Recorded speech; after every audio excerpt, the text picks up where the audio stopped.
العاشرة مساء بتوقيت أسمر المحل أينما كنتم أيها السادة والسيدات من الفضائية الإذاعية نحييكم ونقدم لحضراتكم نشرة أخبار هذا المساء المستهلك المعتاد بأهم وأبرز العناوين.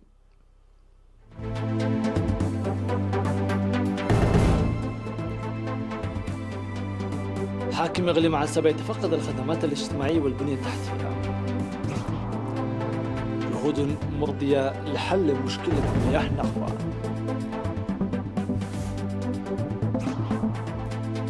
دعوة للدفع بأنشطة مكافحة الملاريا في القاشبركة.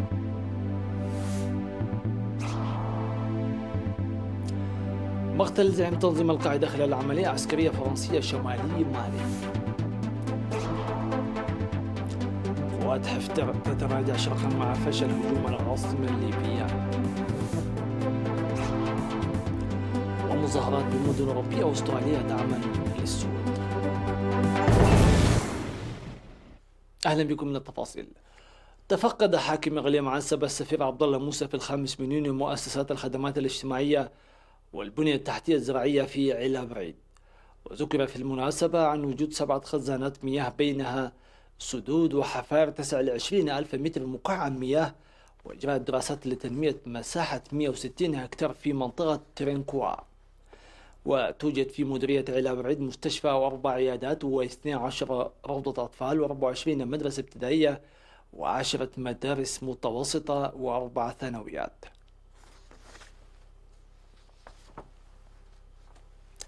أكد مدير مديرية نقفة السيد يعقوب إدريس حل مشكلة مياه مدينة نقفة ببناء سد في وادي وقريد بتعاون إدارة إقليم شمال البحر الأحمر وتنمية المياه الجوفية.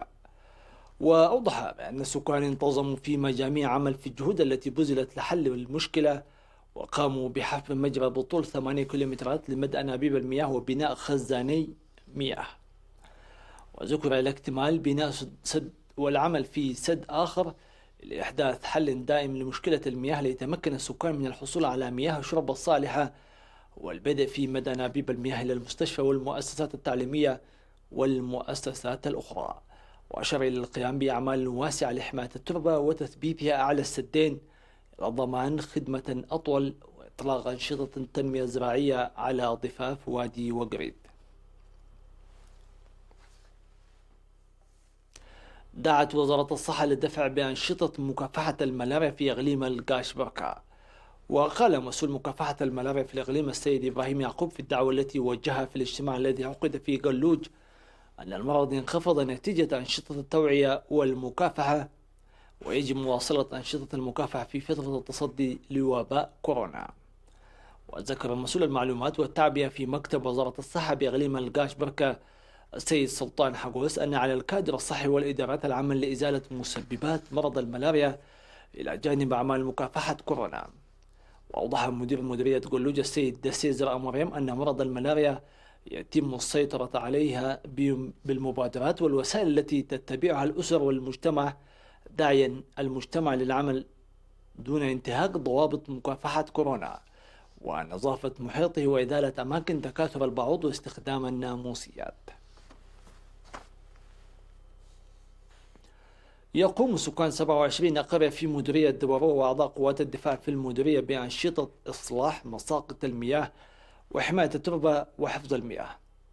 وقال خبير التنمية المروية في المديرية المهندس آدم عبد الواسع أن العمل الجاري على سد مسلام يهدف لتثبيت التربة وحماية السد من الطمي. وأشار إلى بناء وصيانة الحواجز والمدرجات وحفير في مساحة 100 هكتار في العمل الذي يتواصل للأسبوع الثاني على التوالي. وأكد السكان على العمل المتفاني الذي يقومون به إدراكا لفوائد حماية التربة وحفظ المياه، منادين للحصول على الدعم الآلي لنتائج أكثر فعالية. أفادت وزارة الصحة بتبرع حوالي 600 ألف نغفة وأكثر من 16 ألف دولار لتنمية صندوق كوفيد-19.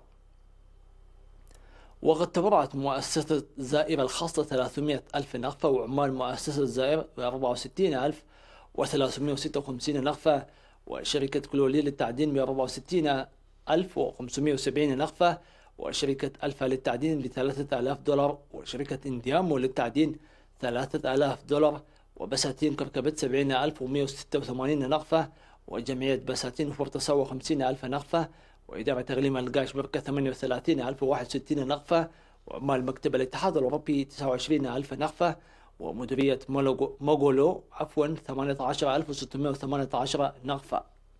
وعلى الصعيد ذاته تبرعت السفارة اللاتفية في واشنطن ب10,000 دولار، وبار وحلواني قدينة ب5,000 نغفة، ومتاجر البهارات في عداقة لاخة ب5,000 نغفة، وطاحونة قش في السهية 5,000 نغفة، ومؤسسة ترك تخليل الرخام 5,000 نغفة، وطاحونة حي الأم قبرزقي بسعادة كريستيان 5,000 نغفة، ومؤسسة زمناوي للألومنيوم والنجارة والحدادة 5,000 نغفة، ومديرية ملقي 5,017 نغفة، وبرماي مسنو 3,000 نغفة.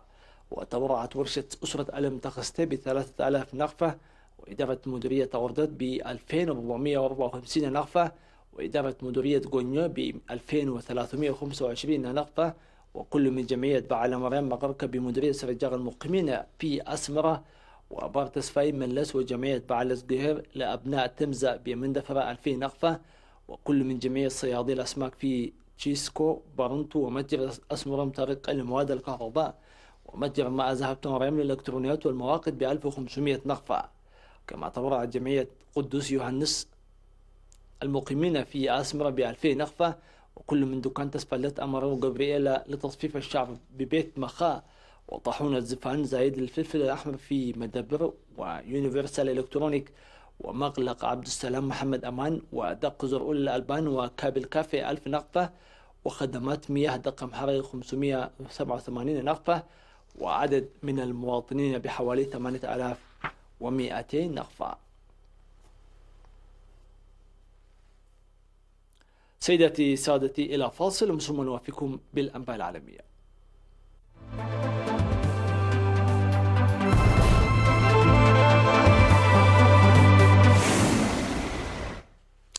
وفي الشأن العالمي، أعلنت وزيرة الجيوش الفرنسية فلورنس بارلي أن القوات الفرنسية تمكنت من قتل زعيم تنظيم القاعدة في بلاد المغرب الإسلامي الجزائر عبد المالك دروكدال في شمال مالي قرب الحدود مع الجزائر. وقالت الوزيرة في تغريدة على تويتر أن العديد من المغربين من دروكدال تم أيضا تحييدهم دون أن تقدم مزيدا من التفاصيل.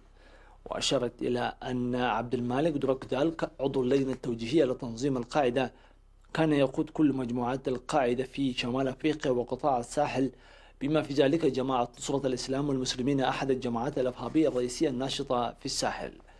وتضاعف قوة برخان الفرنسية لمكافحة الجهادين التي تضم أكثر من 5,000 عسكري في الأشهر الأخيرة عملياتها في منطقة الساحل في محاولة لوقف دوامة العنف التي أسفرت عن سقوط 4,000 قتيل في مالي والنيجر وبوركينا فاسو العام الماضي. سيطرت القوات الموالية للحكومة الليبية المعترف بها دوليا على آخر معقل رئيسي لقائد قوات شرق ليبيا خليفة حفتر قرب طرابلس، وتقدمت إلى الجنوب بعد انهيار مفاجئ لحملة بدأها حفتر على العاصمة قبل 14 شهرا. وقالت مصادر عسكرية في قوات شرق ليبيا أنها انسحبت من مدينة رهونة واتجهت صوب سرتا على الساحل إلى الشرق وقاعدة الجفرة الجوية في وسط ليبيا. وبهذا التقدم بسطت حكومة الوفاق الوطني والقوات الموالية لها سيطرتها على معظم أنحاء شمال غرب ليبيا، واستردت الكثير من المكاسب التي أحرزها حفتر منذ العام الماضي عندما بدأ الزحف نحو طرابلس.